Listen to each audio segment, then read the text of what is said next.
जय हिंद साथियों, स्वागत है आपका अपना चैनल आइडियल स्टूडेंट लाइफ में। साथियों, आज हम इडोटेरिया समान अध्ययन के सेट नंबर 6 को देखेंगे, जो कि आने वाले सभी प्रतियोगी परीक्षाओं को ध्यान में रखकर बनाए गए हैं। तो चलते हैं प्रश्न की ओर।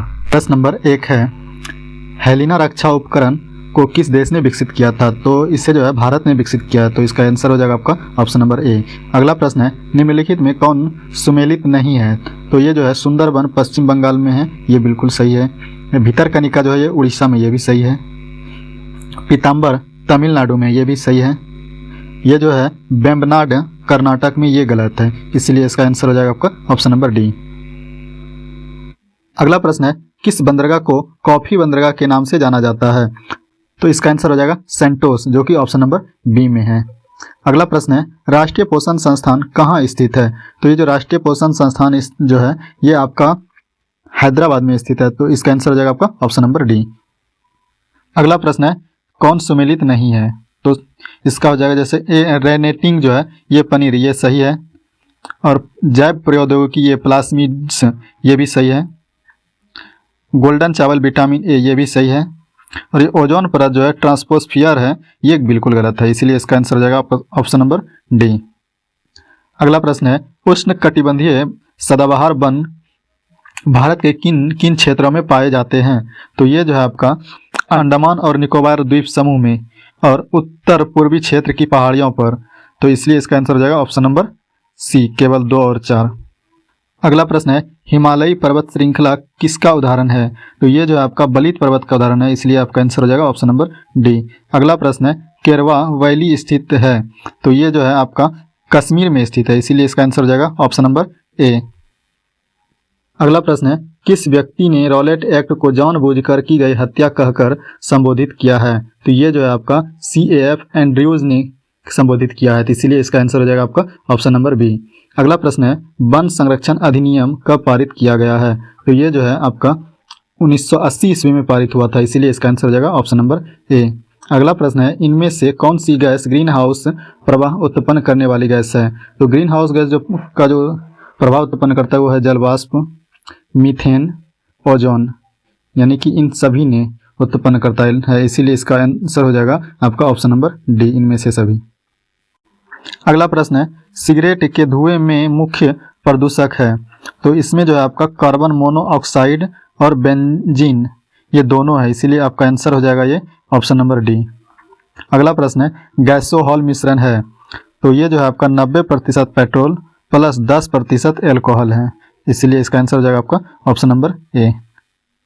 अगला प्रश्न है, यदि एक वस्तु एक समान गति से वृत्ताकार पथ पर गतिशील है तो इसका आंसर जो हो जाए आपका, इसका वेग परिवर्तित होते रहता है, इसलिए ऑप्शन नंबर इसका सी है। अगला प्रश्न है, सूची 1 को सूची 2 में सुमेलित कीजिए। इसका आंसर हो जाएगा आपका ओमीटर विद्युत का है, हाइग्रोमीटर जो हो जाएगा आपका सापेक्षिक आर्द्रता का हो जाएगा, और बैरोमीटर जो हो जाएगा आपका दाब का, और वाट हो जाएगा आपका शक्ति का, तो इसलिए इसका आंसर हो जाएगा ऑप्शन नंबर सी। अगला प्रश्न है, बहिष्कृत भारत नामक पुस्तक का प्रकाशन किसने किया है? तो यह जो है आपका BR अम्बेडकर ने इसका प्रकाशन किया है, जो कि ऑप्शन नंबर सी में है। अगला प्रश्न है, डेउस डबल फॉल्ट जैसे शब्द का संबंध किस खेल से है? ये जो हो जाएगा आपका लॉन टेनिस से हो जाएगा, इसलिए इसका आंसर हो जाएगा ऑप्शन नंबर सी। अगला प्रश्न है, प्रकलन समिति के संबंध में निम्न कथन पर विचार कीजिए। इसका आंसर हो जाएगा, कोई भी मंत्री समिति का सदस्य नहीं हो सकता है, इसीलिए इसका आंसर हो जाएगा ऑप्शन नंबर डी। अगला प्रश्न है, राज्यपालों की सम्मेलन की अध्यक्षता कौन करता है? तो ये जो है आपका राष्ट्रपति करता है, जो कि ऑप्शन नंबर ए में है। अगला प्रश्न है, सूची 1 को सूची 2 का सही मिलान करने के लिए। तो ये जो है आपका भाग 5 जो है इसमें आपका संघ सरकार आता है, भाग 10 में जो है आपका संविधान संशोधन प्रक्रिया आता है, और भाग 15 में जो है आपका अनुसूचित जाति और अनुसूचित जनजाति क्षेत्र है, और भाग 20 में जो है आपका निर्वाचन क्षेत्र है, तो इसीलिए आपका आंसर हो जाएगा ऑप्शन नंबर बी। अगला प्रश्न है, आयरलैंड के संविधान से भारतीय संविधान में क्या लिया गया है? तो राज्य के नीति निर्देश सिद्धांत लिया गया है, राष्ट्रपति की निर्वाचन पद्धति लिया गया है, राज्यसभा के लिए सदस्यों का नामांकन लिया गया है, तो इसीलिए इसका आंसर जो हो जाएगा आपका उपरोक्त में सभी, जो कि ऑप्शन नंबर डी में है। अगला प्रश्न है, निम्नलिखित में कौन सा अनुच्छेद उच्च न्यायालय को अभिलेखीय न्यायालय का दर्जा देता है? तो यह अनुच्छेद 215 देता है, जो कि ऑप्शन नंबर बी में है। अगला प्रश्न है, भारत का संविधान किस प्रकार का है? तो भारत का जो संविधान है वह साधारणतः एकात्मक तथा विशेष समिति में संघात्मक है, तो इसीलिए इसका आंसर हो जाएगा ऑप्शन नंबर सी। अगला प्रश्न है, भारत का संविधान कहता है कि अवशिष्ट अधिकार किसके पास रहेगा? तो ये जो है आपका संघ की संसद के पास रहेगा, जो कि ऑप्शन नंबर सी में है। अगला प्रश्न है, किस प्रस्ताव को पारित किए जाने पर मंत्रिपरिषद को इस्तीफा देना पड़ता है? तो यह है आपका अविश्वास प्रस्ताव, जो कि ऑप्शन नंबर सी में है। अगला प्रश्न है, लोक लेखा समिति से संबंधित तथ्यों में कौन सही है? इनमें जो है कुल 22 सदस्य होते हैं और इस समिति के सदस्यों को प्रति वर्ष अनुपातिक प्रतिनिधि के आधार पर चयन किया जाता है, तो इसका आंसर हो जाएगा आपका ऑप्शन नंबर 1, जो कि सही है। अगला प्रश्न है, गिल्ट एजेंट मार्केट निम्न में से किससे संबंधित है? तो सरकारी प्रतिभूतियों के व्यापार से, जो कि ऑप्शन नंबर सी में हो जाएगा। चालू खाते के संदर्भ में किस वर्ष रुपये को पूर्ण रूप से परिवर्तनीय घोषित कर दिया गया है? तो ये 1994 ईस्वी में घोषित कर दिया गया, जो कि ऑप्शन नंबर डी में है। अगला प्रश्न है, डायामेंटिना गर्त या खाई किस महासागर में स्थित है? ये जो है आपका हिंद महासागर में स्थित है, जो कि ऑप्शन नंबर बी में है। अगला प्रश्न है, बरमुंडा त्रिभुज का त्रिकोण किस महासागर में स्थित है? तो ये जो है उत्तर पश्चिम अटलांटिक महासागर में स्थित है, तो इसका आंसर हो जाएगा ऑप्शन नंबर सी। अगला प्रश्न है, अग्नि चट्टान ग्रेनाइट का रूपांतरित रूप है नीस, जो कि ऑप्शन नंबर सी में है। अगला प्रश्न है, अंतरिम सरकार में मुस्लिम लीग के कितने प्रतिनिधि शामिल हुए थे? तो 5 प्रतिनिधि शामिल हुए थे, जो कि ऑप्शन नंबर बी में है। अगला प्रश्न है, अनवार ए सुहाइली किसका फारसी अनुवाद है? ये पंचतंत्र का है, जो कि ऑप्शन नंबर डी में है।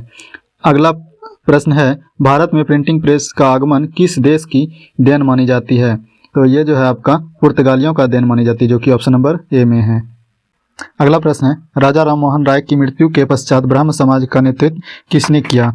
इसका आंसर हो जाएगा देवेंद्रनाथ टैगोर, जो कि ऑप्शन नंबर बी में है। अगला प्रश्न है, निम्नलिखित में किन व्यक्तियों ने द्वितीय गोलमेज सम्मेलन में भाग लिया? तो द्वितीय गोलमेज सम्मेलन में जो भाग लिया है महात्मा गांधी ने लिया था, सरोजिनी नायडू ने, मदन मोहन मालवीय ने, तो इसका आंसर हो जाएगा आपका ऑप्शन नंबर डी। अगला प्रश्न है, भक्ति आंदोलन को दक्षिण भारत से उत्तर भारत लाने का श्रेय किसे दिया गया है? तो ये जो है आपका रामानंद को दिया गया, जो कि ऑप्शन नंबर ए में है। अगला प्रश्न है, सूची 1 को सूची 2 में सम्मिलित करने के लिए, तो ये जो प्रथम बौद्ध संगीत किसने दिया था? ये अजातशत्रु ने। द्वितीय बौद्ध संगीत कालाशोक, तृतीय बौद्ध संगीत अशोक, चतुर्थ बौद्ध संगीत ये कनिष्क ने दिया है, तो इसका आंसर हो जाएगा आपका ऑप्शन नंबर बी। अगला प्रश्न है, गांधी जी के निम्नलिखित आंदोलन को कालक्रम अनुसार व्यवस्थित करें। तो इसमें जो है आपका सर्वप्रथम 1 नंबर पे आएगा अहमदाबाद मिल हड़ताल, 2 नंबर पे आएगा खेड़ा आंदोलन और तीसरे नंबर पे आएगा रॉलेट सत्याग्रह, चौथे नंबर पे आएगा आपका असहयोग आंदोलन। इसका आंसर जो हो जाएगा ऑप्शन नंबर डी हो जाएगा। अगला प्रश्न है, नाभिक के अलावा कोशिका के किस कोशिकांग में डीएनए होता है? तो ये जो है आपका माइटोकॉन्ड्रिया में होता है, जो कि ऑप्शन नंबर डी में है। अगला प्रश्न है, किन गुणों में हार्मोन में एंजाइम से भिन्न होती है? तो ये जो है ये सभी प्रोटीन नहीं है, इसलिए आपका आंसर हो जाएगा ऑप्शन नंबर डी। अगला प्रश्न है, निम्न में से कौन सा रोग विटामिन ए की कमी के कारण होता है? जीरोपैथेलेमिया होता है, जो कि ऑप्शन नंबर बी में है। अगला प्रश्न है, एक बायोटेक्निक जिसमें अल्ट्रासोनिक ध्वनि का उपयोग किया जाता है वह है सोनोग्राफी, जो कि ऑप्शन नंबर ए में है। अगला प्रश्न है, यदि लोलक की लंबाई 4 गुनी कर दी जाए तो लोलक के झूलने की अवधि पर क्या प्रभाव पड़ता है? तो ये जो है आपका 2 गुनी हो जाता है, जो कि ऑप्शन नंबर बी में है। अगला प्रश्न है, वायु अंगार गैस में मुख्य घटक होता है, तो इसमें जो है आपका CO, N2O2 ये तीनों होता है, जो कि ऑप्शन नंबर ए में है। अगला प्रश्न है, इनमें से कौन सा हार्मोन पीयूष ग्रंथि इसे स्रावित नहीं होता है? तो ये जो है आपका कैल्सिटोनिन होता है, जो कि स्रावित नहीं होता है, जो कि ऑप्शन नंबर डी में है। अगला प्रश्न है, मादा जनन तंत्र में किसको मुख्य जनन अंग कहा जाता है? तो ये जो है आपका डिंडवाहिनी नलिका होता है, जो कि ऑप्शन नंबर ए में है। अगला प्रश्न है, निम्नलिखित में कौन सा कार्बोहाइड्रेट पाचन का अंतिम उत्पाद है? तो ये हो जाएगा ग्लूकोज, जो कि ऑप्शन नंबर सी में है। तो साथियों, आज का वीडियो कैसा लगा आप हमें कमेंट करके ज़रूर बताएं, और मेरे आने वाले हर एक वीडियो का नोटिफिकेशन के लिए आप इस चैनल को सब्सक्राइब करके बेल आइकॉन ऑन कर लेंगे। मिलते हैं अगले वीडियो में, तब तक के लिए जय हिंद।